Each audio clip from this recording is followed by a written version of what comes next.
What if Campi Flegrei erupts tomorrow? Could 500,000 people really get out alive? Accelerating ground uplift, non-stop quake swarms and toxic gas plumes paint a ticking time bomb scenario. We dive into the latest INGV alerts and simulate frantic evacuation routes under worst-case conditions. Will highways clog or clever planning save the day?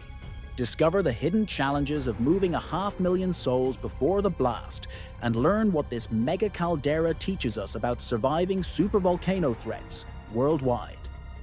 This is our channel. Campi Flegrei, Italy's supervolcano near Naples, has been very active lately with accelerating ground uplift, hundreds of daily earthquakes and increased gas emissions. About 3 million people live within its 160 kilometers squared caldera, many more within easy commuting distance, and it's likely that an eruption of unprecedented violence is imminent. So what if it blew tomorrow? Would everyone be safe? The Italian authorities seem fairly confident that most people would be able to flee in time. According to their estimates, about 800,000 people living near Naples would have to be evacuated in the event of an eruption. They claim that it could be done in 72 hours. But is it really so simple? Let's find out. People start getting nervous and decide to leave just in case.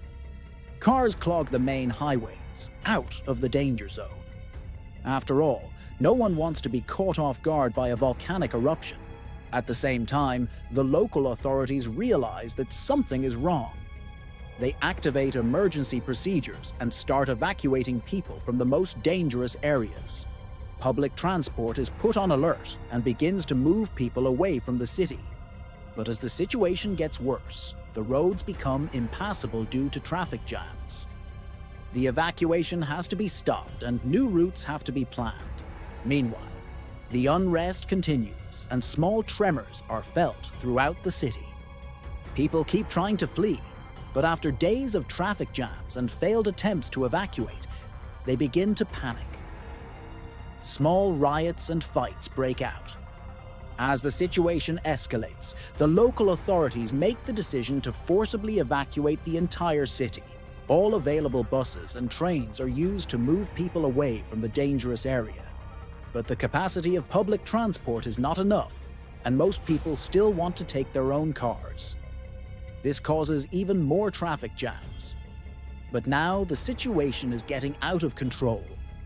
An eruption column is formed above the caldera and is steadily gaining height. Ash and debris ejected during the eruption bury entire neighborhoods under meters of tephra. The advancing pyroclastic flow destroys everything in its path. The heat and energy released during the eruption cause massive fires. And although most people managed to escape, some remained missing. Their corpses will be found under the solidified lava a few weeks later. As you can see, even with good planning, the evacuation of such a large city is a nearly impossible task. But what if we improve the plan? Is it possible to develop a strategy that will allow everyone to escape? According to experts, approximately 800,000 people need to be evacuated from the danger zone. However, the vast majority of residents probably won't wait for the official order to evacuate. When people notice that something is wrong, they'll try to leave the dangerous area on their own. This will lead to massive traffic jams and gridlock, which will complicate the evacuation. To solve this problem, the authorities must make decisions quickly and efficiently. Effective strategies for such situations include pre-established routes and mandatory vehicle checks at certain intervals. For example, every second car with an odd license plate number could be allowed through checkpoints during odd-numbered hours. Residents could also be encouraged to abandon their vehicles and use public transportation instead. These measures might seem extreme, but they're necessary to avoid total gridlock. In addition, it's important to consider psychological factors. Panic can cause people to make irrational decisions that can harm themselves and others.